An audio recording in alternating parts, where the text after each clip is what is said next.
Antes, Emma. Ainda estamos dormindo quando meu celular toca na manhã seguinte à festa.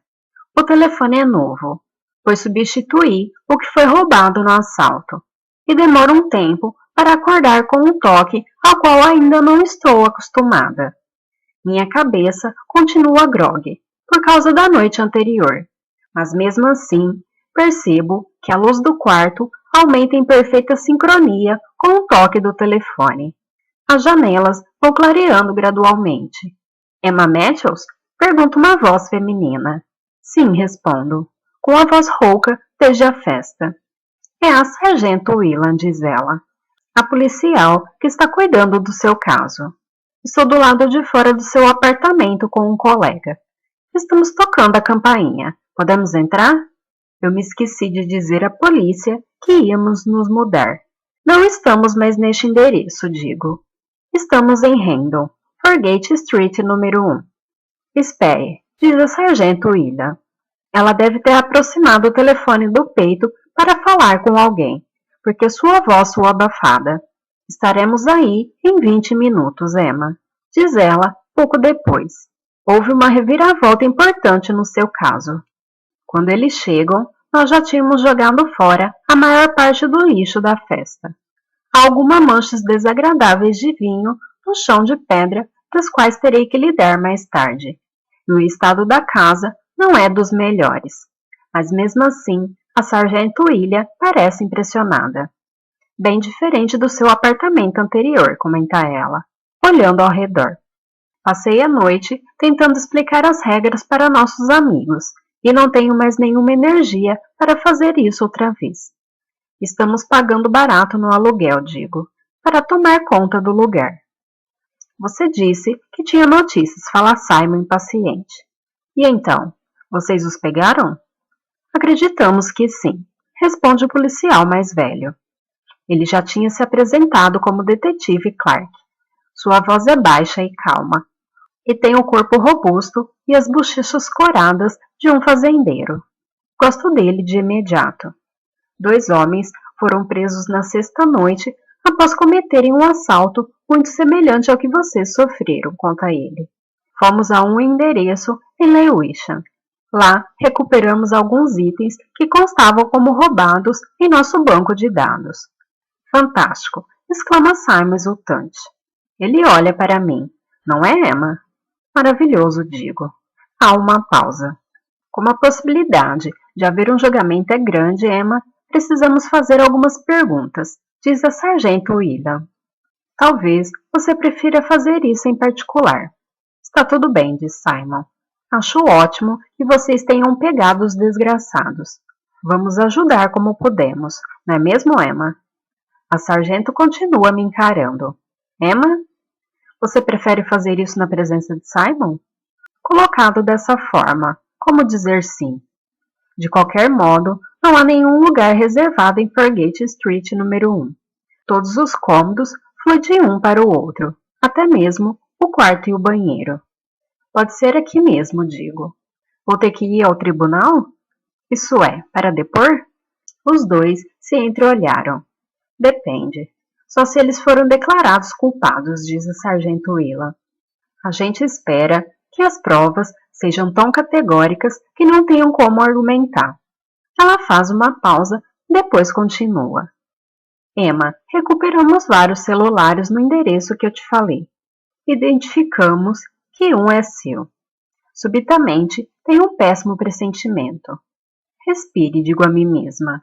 Alguns dos telefones tinham fotos e vídeos gravados.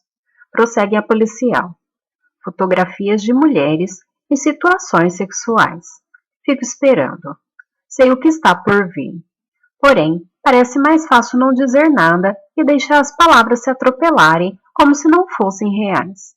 Emma, encontramos evidências indicando que um sujeito que corresponde à descrição de um dos assaltantes preso usou o seu celular para gravar a si mesmo mantendo relações sexuais com você, informa ela. Pode nos dizer algo sobre isso? Sinto a cabeça de Simon se virar para mim. Eu não olho para ele. O silêncio se estende feito um filete de vidro derretido. afinando cada vez mais até finalmente se romper. Sim, digo por fim, com um fio de voz. Mal consigo me ouvir. Meus ouvidos estão latejando. Mas sei que preciso falar algo que não posso ignorar. Respiro fundo e digo. Ele disse que ia divulgar o vídeo para todo mundo, para todos os meus contatos. Ele me obrigou a fazer aquilo. O que você viu? E gravou com o meu telefone. Paro de falar. É como olhar para baixo na beira de um penhasco. Ele tinha uma faca, acrescento. Não precisa ter pressa, Emma, diz a sargento Willa, com um tom de voz gentil. Sei que deve estar sendo muito difícil para você. Não consigo olhar para Simon, mas me obriga a continuar. O homem disse que se eu contasse para alguém, à polícia ou ao meu namorado, ele ficaria sabendo e mandaria o vídeo. E eu usava aquele telefone para o trabalho. Todos os meus contatos estavam ali. Meu chefe, todo mundo da empresa, minha família. Tem mais uma coisa, diz o detetive Clark. Desculpe, mas precisamos perguntar. Há alguma possibilidade de que este homem tenha deixado algum resíduo de DNA? Na cama, talvez? Ou nas roupas que você estava usando? Balanço a cabeça. Você entendeu a pergunta, Emma? Indaga a sargento William. Estamos perguntando se Deon Nelson ejaculou. Pelo canto de olho, vejo Simon cerrar os punhos. Ele apertou meu nariz. Digo num fio de voz. Ele apertou meu nariz e me fez engolir. Disse que eu precisava engolir tudo, cada gota, para que a polícia não pudesse coletar o DNA. Para que eu soubesse que não adiantaria contar o que aconteceu. Desculpe. Finalmente, consigo olhar para Simon. Desculpe, repito. Outro longo silêncio. Em sua declaração anterior, Emma, diz o detetive Clark com delicadeza, você falou que não lembrava exatamente o que tinha acontecido durante o assalto. Para que a gente possa entender melhor, poderia explicar com as suas próprias palavras por que nos disse aquilo? Eu queria esquecer o que havia acontecido, respondo. Eu não queria admitir que estava com muito medo de contar para alguém. Eu estava com vergonha. Começo a chorar. Eu não queria ter contado para Simon, digo. Ouço um barulho. Simon jogou a xícara de café na parede. Fragmentos de cerâmica branca e líquido preto explodem na pedra clara. Simon espera, digo desesperada, mas ele já tinha saído dali. Secando os olhos, na manga da camisa, pergunto, vocês podem usar isso para condená-lo? Mais uma vez, os dois se entreolham. É uma situação difícil, comenta a sargento Willa. Hoje em dia, os jurados esperam evidências de DNA, e é impossível identificar o suspeito com base no vídeo. Ele teve o cuidado de não mostrar o rosto ou a faca. Ela faz uma pausa. Além do mais, somos obrigados a contar para a defesa que no início você disse que não se lembrava de nada. Infelizmente, podem tentar usar isso a favor dele. Você disse que havia outros telefones. Recorro à lembrança de um jeito estúpido. Essas outras mulheres, não têm provas? Suspeitamos que ele fez com as outras exatamente o que fez com você, diz o detetive Clark.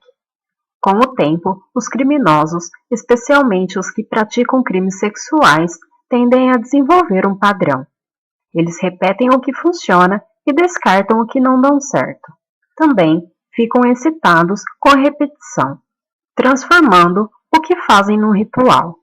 Mas, infelizmente, ainda não rastreamos as outras vítimas. Quer dizer que nenhuma delas prestou queixa?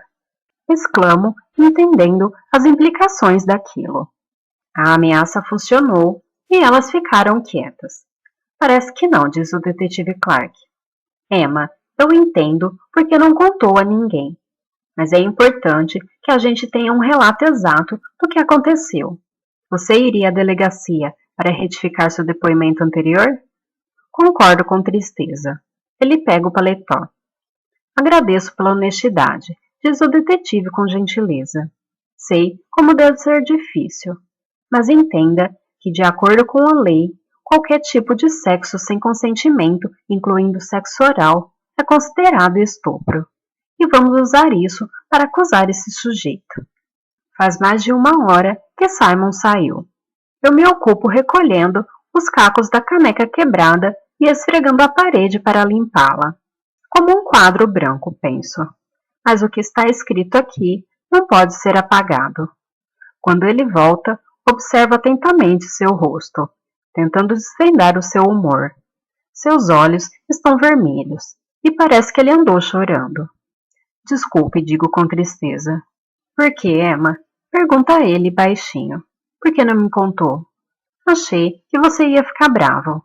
Quer dizer que você achou que eu não ia me consolidar? Ele parece perplexo e aborrecido ao mesmo tempo. Você achou que eu não ia me importar? Não sei, respondo. Eu não queria pensar sobre isso. Eu estava com vergonha. Era muito mais fácil fingir que não tinha acontecido. E eu fiquei assustada. Meu Deus, hein? Grita ele. Eu sei que às vezes sou um pouco idiota, mas você realmente achou que eu não ia me importar? Não, eu errei, digo com doída.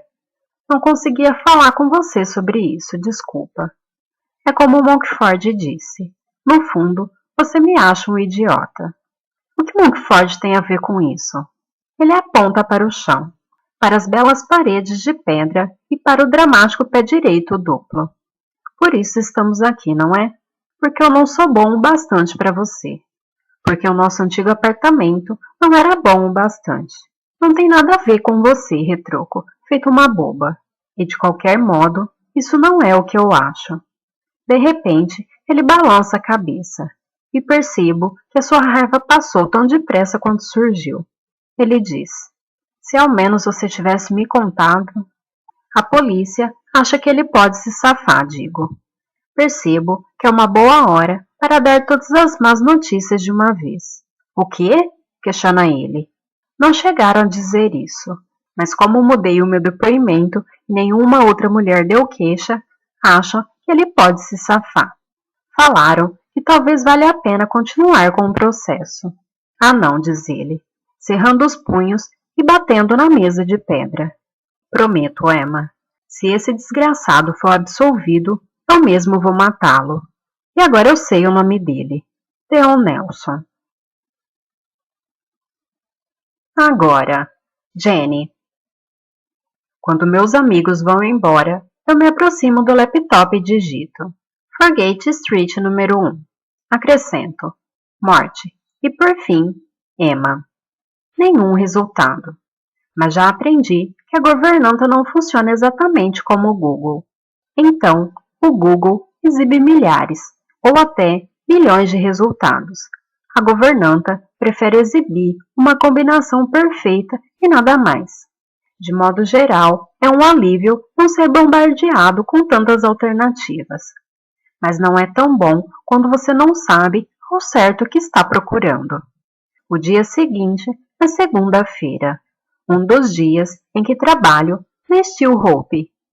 A instituição de caridade ocupa 3 salas lotadas em Kill Cross, e o constante com a beleza perfeita e austera de Forgate Street número 1 não poderia ser mais chocante. Tem uma mesa ali, ou melhor, metade de uma mesa, que divido com Tessa, outra voluntária, e um computador muito velho. Digito os mesmos termos de pesquisa no Google. A maioria dos resultados é sobre Edward Monkford. Irritantemente, há cerca de 500 links para a matéria de que uma jornalista especializada em arquitetura, também chamada Emma, escreveu sobre ele, com a manchete A Morte da Desordem. Porém, na 6ª página de resultados, encontra a matéria de um jornal local. Inquérito sobre a morte em Handel. Laudo inconclusivo. O inquérito sobre a morte de Emma Matthews, 26, encontrada morta na casa que alugava em Forgate Street, em julho passado, terminou com um laudo inconclusivo, embora as investigações tenham sido prorrogadas por 6 meses. O detetive James Clark disse: encontramos algumas provas potenciais, que em determinado momento levaram a uma prisão. No entanto, o Serviço de Promotoria da Coroa achou que não havia provas suficientes para provar que a morte de Emma tinha sido um crime. É evidente que vamos seguir com as investigações dessa fatalidade inexplicável, dispondo do melhor das nossas habilidades. A casa, projetada por Edward Montford, arquiteto mundialmente famoso, foi descrita pelo laboratório final do legista como um pesadelo para a saúde e para a segurança. O inquérito anterior revelou que o corpo de Matthews foi encontrado ao pé de uma escada sem carpete. Em 2010, os moradores da região se uniram e travavam uma longa batalha judicial para tentar impedir que a casa fosse construída. Mas a permissão foi finalmente concedida pela prefeitura. Ontem, a vizinha Maggie Evans afirmou: diversas vezes alertamos os projetistas que algo assim acabaria acontecendo. O melhor agora seria demolir o lugar e construir algo mais harmonioso. A Montford e Associados não foi citada no inquérito e se recusou a dar declarações. Então, penso, não foram 2 mortes, mas 3. Primeiro, a própria família de Montford. Depois essa, Forgate Street número 1. É um lugar ainda mais trágico do que eu imaginava. Visualizo o corpo de uma jovem caído ao pé da elegante escada de pedra. O sangue e o crânio espedaçado e espalhado pelo chão. O legista tinha razão, é claro. A escada é ridicularmente perigosa. E por quê? Considerando que isso foi provado da mais forma horrenda possível. Edward Montford não fez algo para torná-la mais segura. Protegê-la com um vidro ao redor, por exemplo. Ou colocar um corrimão. Mas claro que já sei a resposta. Minhas construções exigem certas coisas das pessoas, Jenny. Não acho que sejam exigências intoleráveis. Sem dúvida, há uma cláusula no contrato dizendo que os inquilinos devem usar a escada por sua conta e risco. Jenny? É Abby, a gerente. Ergo o olhar. Tem alguém aqui querendo ver você. Ela parece um pouco aturdida, com um leve tom rosado nas bochechas. Ele disse que se chama Edward Montford. E que homem bonito, aliás, hein? Está esperando lá embaixo. Montford está de pé na pequena sala de espera, vestido de forma quase idêntica à da última vez que nos encontramos. Suéter preto de cachemira, camisa branca de colarinho aberto e calça preta. A única concessão ao clima frio é um lenço ao redor do pescoço, em estilo francês, feito com um nó corrediço. Oi, digo, mas o que realmente quero dizer é: que diabos você está fazendo aqui?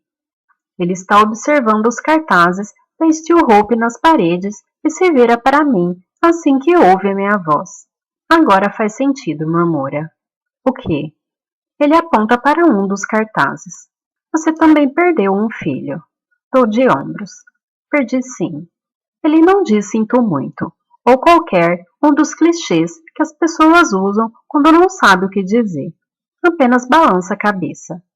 Eu gostaria de tomar um café com você, Jenny. Não consigo parar de pensar em você. Mas se ainda for muito cedo para isso, é só avisar que eu vou embora. Há tantas suposições, tantas perguntas e revelações nessas 3 frases que eu não consigo assimilar todas. Mas o primeiro pensamento que passa pela minha cabeça é: eu não estava errada. Foi mesmo mútuo. E o segundo, ainda mais certeiro, é: que bom. E foi isso que aconteceu em Cambridge. Mas não há muitas oportunidades de carreira para formados em História da Arte. A verdade é que eu nunca tinha realmente parado para pensar sobre o que faria depois. Fiz um estágio na Sotheby's, mas não fui efetivada. Então, trabalhei em algumas galerias. Meu cargo era o de consultora de arte sênior, mas na realidade eu era só uma recepcionista de luxo. Até que fui parar na área de relações públicas. No começo, eu trabalhava com contabilidade na West End, mas nunca me senti muito confortável no ambiente da Soyo. Gostei do centro da cidade, onde os clientes se vestem melhor. Para ser sincera, também gostei muito do dinheiro. e o trabalho era interessante.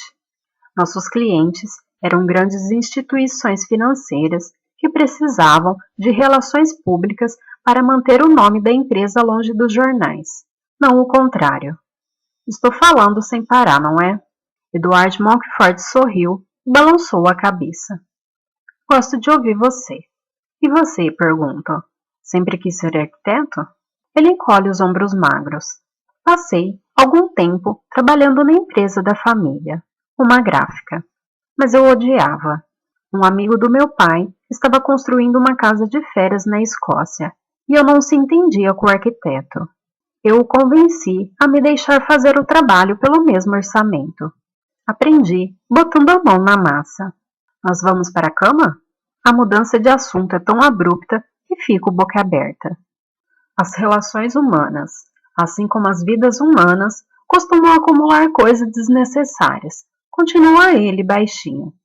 Cartões do dia dos namorados, gestos românticos, datas especiais, carinho sem sentido, todo o tédio e inércia dos relacionamentos tímidos e convencionais que terminam antes mesmo de começarem.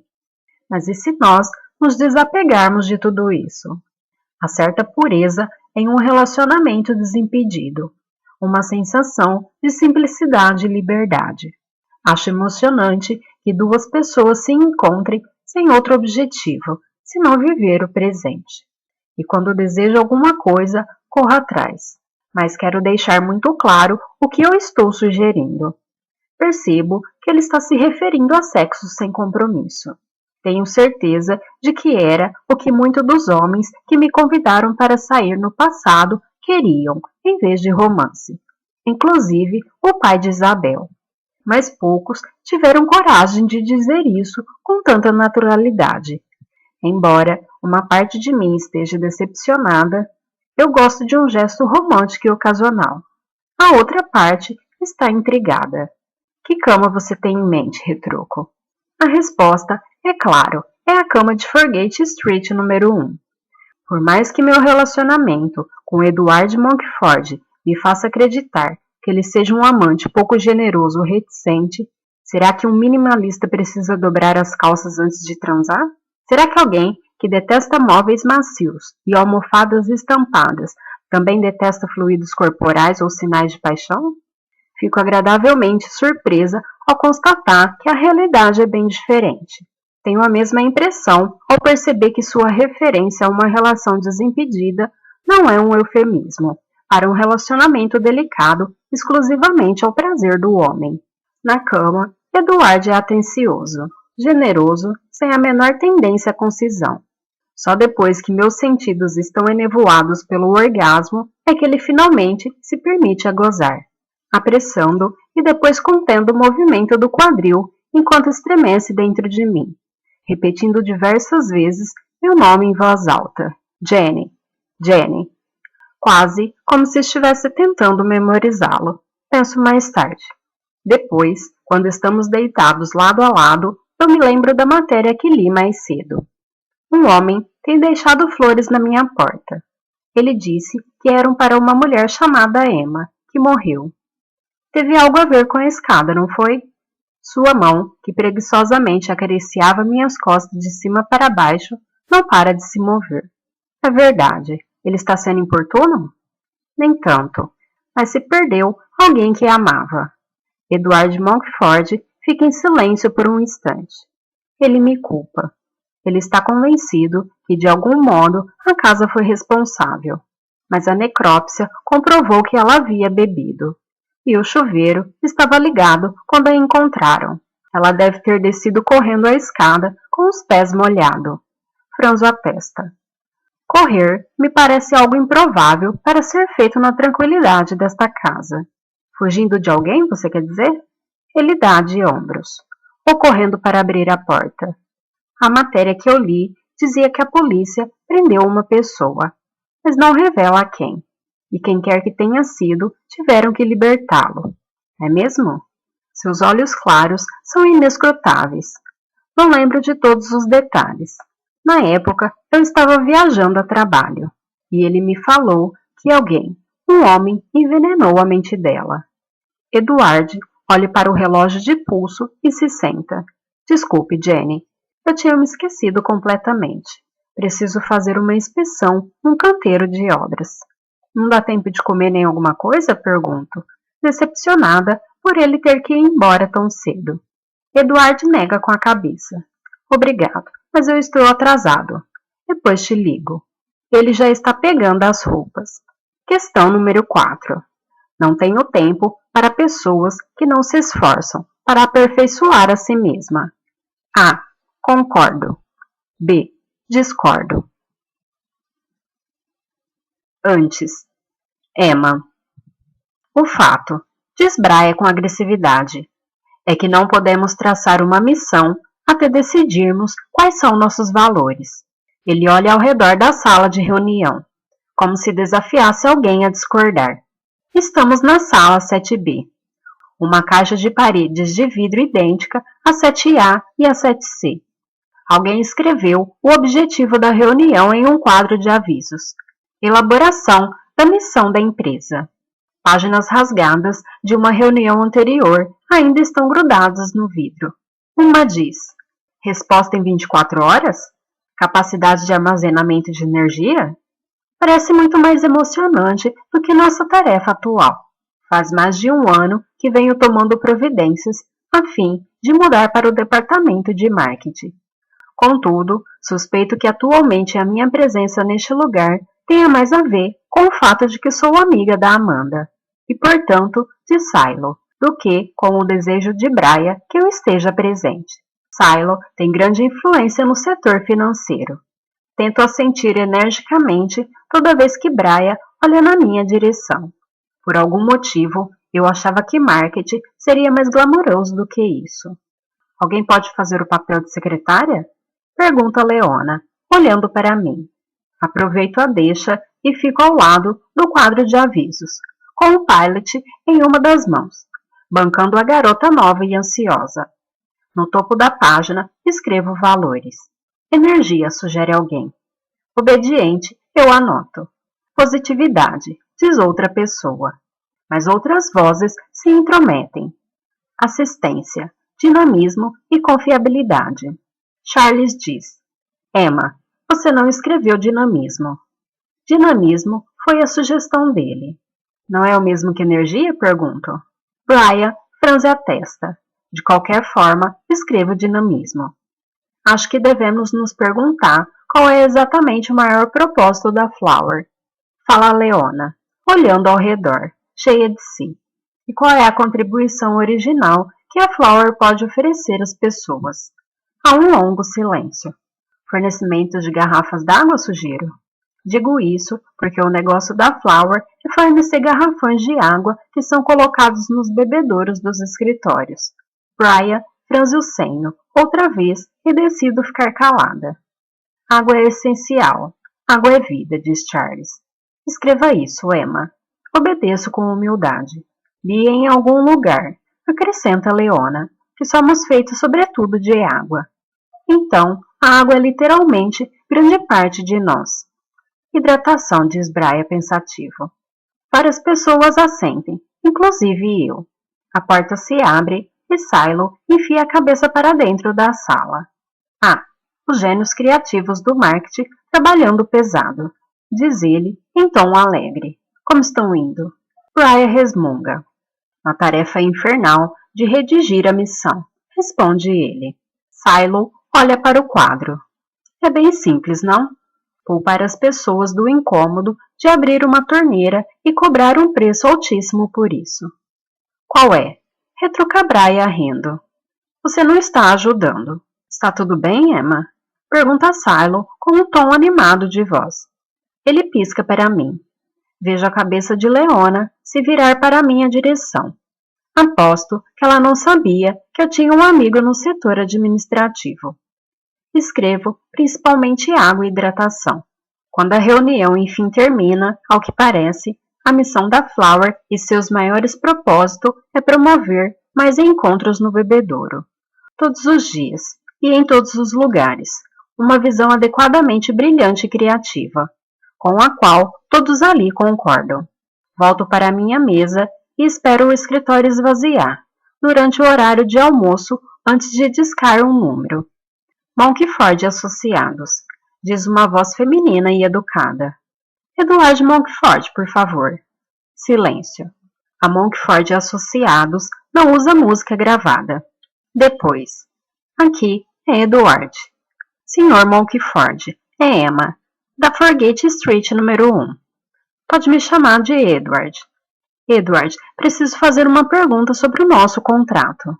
Sei que deveria ter entrado em contato com o Mark, o corretor, para discutir esse tipo de coisas, mas tenho a impressão de que ele contaria para Simon. Infelizmente, as regras não são negociáveis, Emma, diz Edward Monkford com firmeza. Não tenho nenhum problema com as regras, afirmo. Muito pelo contrário. E não quero sair da casa. Uma pausa. Por que você teria que ir embora? O contrato, que Simon e eu assinamos. O que aconteceria se caso um de nós deixássemos de morar ali e o outro quisesse ficar?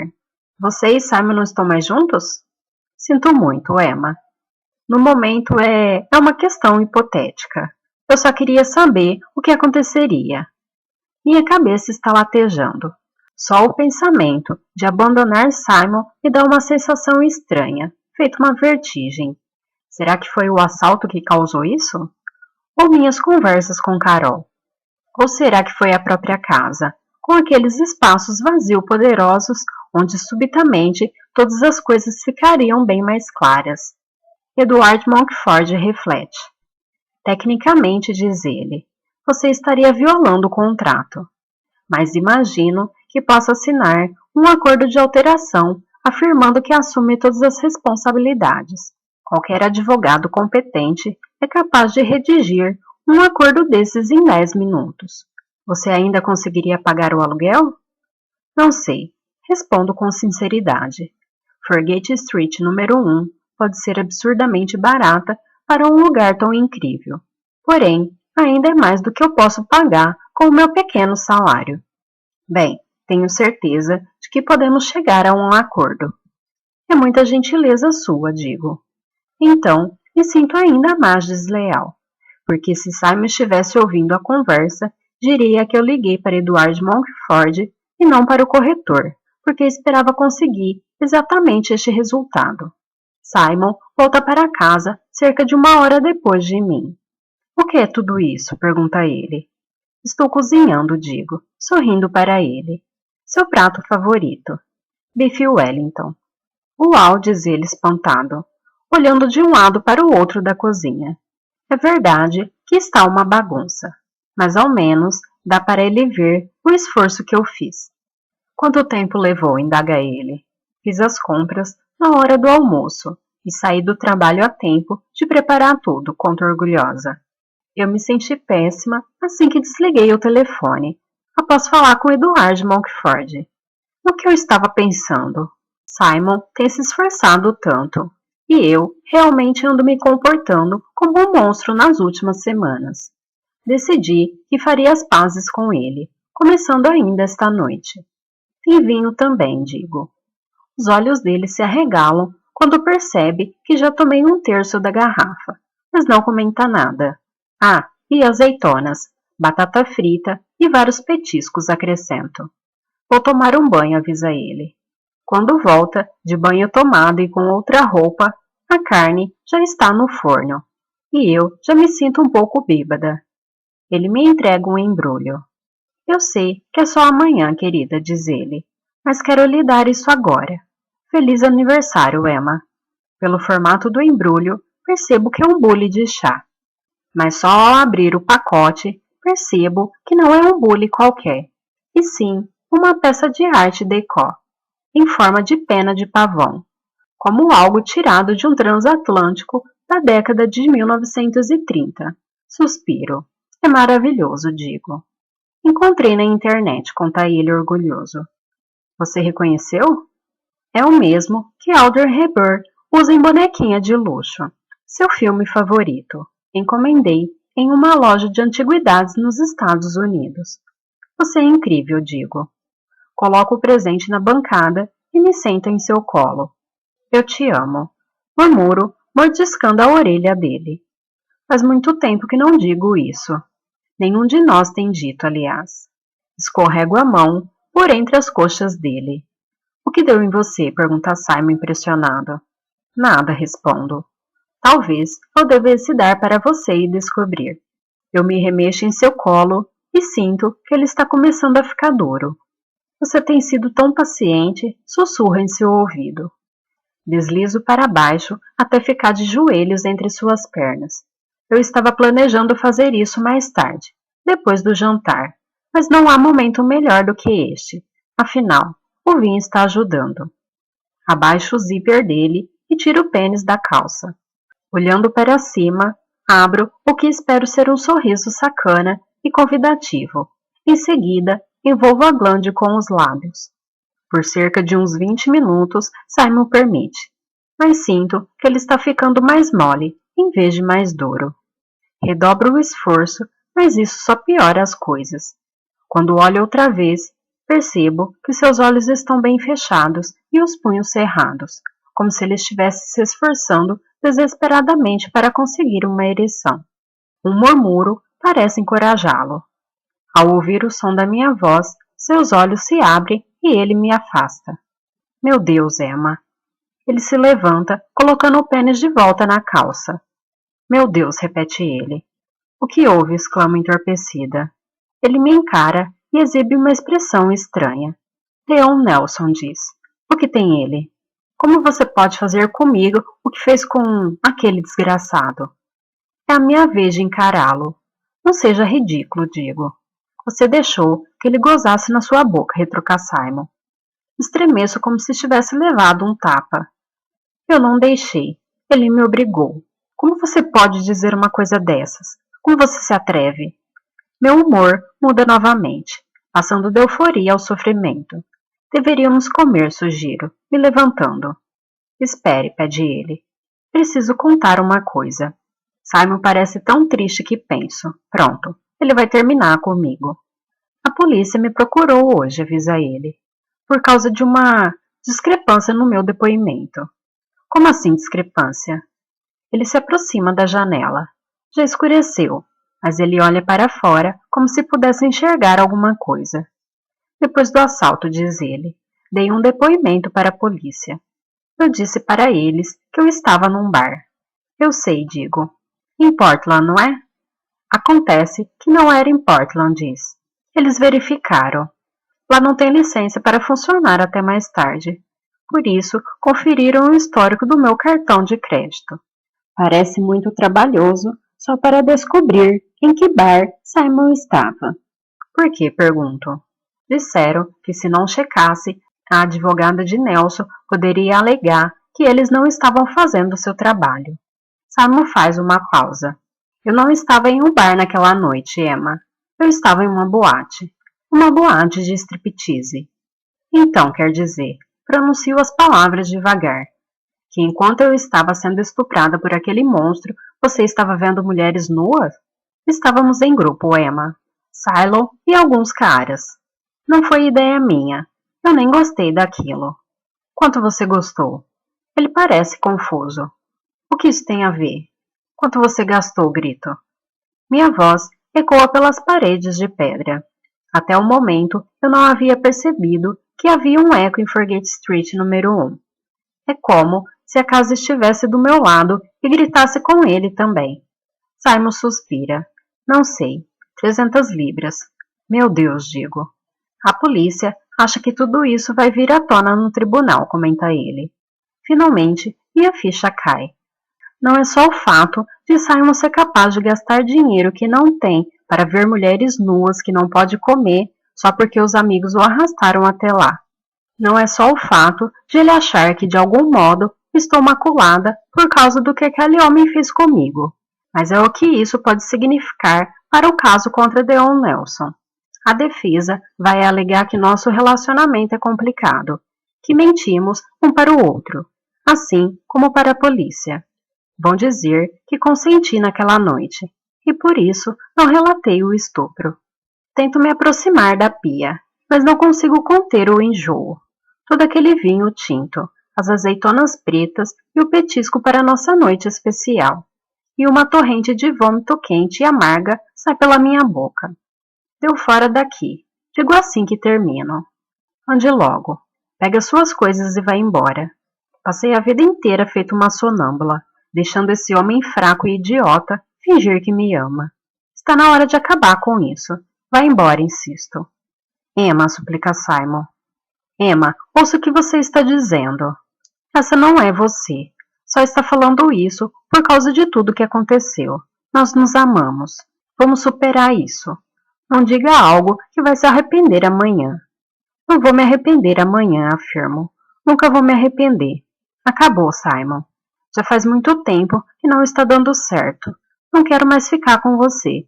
E finalmente encontrei a coragem para dizer isso. Agora, Jenny. Ele disse o quê? Ele disse que existe uma pureza emocionante em um relacionamento desimpedido. Quer dizer, posso estar parafraseando um pouco, mas foi basicamente isso. Mia parece chocada. Esse cara está falando sério? Bem, é essa a questão. Ele é tão diferente de qualquer outra pessoa com quem eu já me relacionei. Tem certeza de que você não está sofrendo de síndrome de Estocolmo? Ou sei lá como se chama isso. Mia olha ao redor para os espaços claros e vazios de Forgate Street número 1. Morar aqui deve ser um pouco como ficar presa dentro da cabeça de Edward. Talvez ele esteja fazendo uma lavagem cerebral em você. Dou risada. Com certeza eu acharia Edward interessante, mesmo se eu não morasse em uma casa que ele projetou. E você? O que ele vê em você, querida? Além dessa merda de desimpedimento, ou seja lá como você chama isso. Não sei, suspiro. De qualquer forma, acho que perdi a chance de descobrir. Conto que Edward se levantou abruptamente da cama e ela franze a testa. Parece que ele tem sérios problemas, Jenny. Talvez você devesse evitar esse cara. Todo mundo tem problemas, digo com calma. Até mesmo eu. Duas pessoas problemáticas não se completam. O que você precisa agora é de alguém bom e íntegro, alguém que cuide de você. Infelizmente, acho que bom e íntegro não faz meu tipo. Mia não comenta nada. E não houve nenhum contato desde então? Nego com a cabeça. E não liguei para ele. Não menciono o e-mail propositalmente casual que enviei no dia seguinte e não teve resposta. Bem, isso que é desimpedimento. Ela fica em silêncio por um instante. E o cara das flores? Alguma notícia? Não, mas Edward diz que a morte foi um acidente. Ao que parece, a pobre garota caiu da escada. Ou seja, a polícia chegou a considerar a hipótese de um crime, mas não conseguiu levar o caso adiante. Mia olha para mim. Aquela escada? É. E um crime... Como assim? Você não fica assustada em saber que está morando em uma cena de crime? Na verdade, não, respondo. Quer dizer, foi uma tragédia, claro. Mas como eu já disse, provavelmente não é a cena de um crime. Muita gente morre em casa. Não desse jeito. E você mora aqui sozinha. Eu não tenho medo. É uma casa muito tranquila. Carrego o peso de um bebê morto nas costas, penso. A morte de uma estranha, ocorrida há vários anos, dificilmente me incomodaria. Mia pega o iPad. Qual é o nome dela? Emma Matthews. Por quê? Você não está curiosa? Mia toca na tela. Caramba! O quê? Sem dizer nada, ela me mostra. Na tela há uma foto de uma mulher de 20 e poucos anos. É muito bonita. Magra, de cabelos castanhos. De algum modo, me parece familiar. E daí? Você não consegue ver? Pergunta Mia. Observa a imagem mais uma vez. Ver o quê? Jenny, ela se parece muito com você. Ou melhor, você se parece muito com ela. Acho que de certa forma é verdade. A mulher e eu temos o mesmo biotipo em comum. Cabelos castanho, olhos azuis e pele muito pálida. Ela é mais magra do que eu, mais nova e, para ser sincera, mais bonita e usa mais maquiagem. 2 camadas dramáticas de rímel preto. Mas definitivamente Percebo a semelhança. Não é só o rosto, acrescenta Mia. Notou o jeito dela? Boa postura. Você se porta exatamente assim. Eu? Você sabe que sim. Ainda acha que ele não tem problemas? Pode ser uma coincidência, respondo por fim. E não há nenhum motivo para achar que Eduardo estava em um relacionamento com essa garota. Quantos milhões de mulheres no mundo têm cabelo castanho e olhos azuis? Ele sabia como você era antes de se mudar? Sabia, admito. Teve uma entrevista. E antes disso, o pedido de 3 fotos. Não pensei nisso no momento, mas afinal, por que um proprietário precisava ver retratos dos inquilinos? Os olhos de Mia se arregalaram quando surge outra dúvida. E a esposa dele? Qual era o nome dela? Mia, não. Digo com um fio de voz. Tenho certeza de que isso já foi longe demais. Mas ela está tocando na tela. Elizabeth Monkford. Anteriormente, Elizabeth Mancari. Anuncia ela pouco depois. Agora, vamos pesquisar as imagens. Mia rola depressa as fotos. Essa não pode ser ela. Nacionalidade errada. Achei. Ela dá um assobio de surpresa. O que foi? Mia volta a tela para mim. Afinal das contas, a coisa não é tão desimpedida assim, murmura ela. A foto mostra uma jovem de cabelo castanho sentada numa prancheta de arquiteto, sorrindo para a câmera. A imagem está muito granulada, mas dá para perceber que a mulher se parece muito com Emma Matthews, e, portanto, suponho que também se pareça comigo.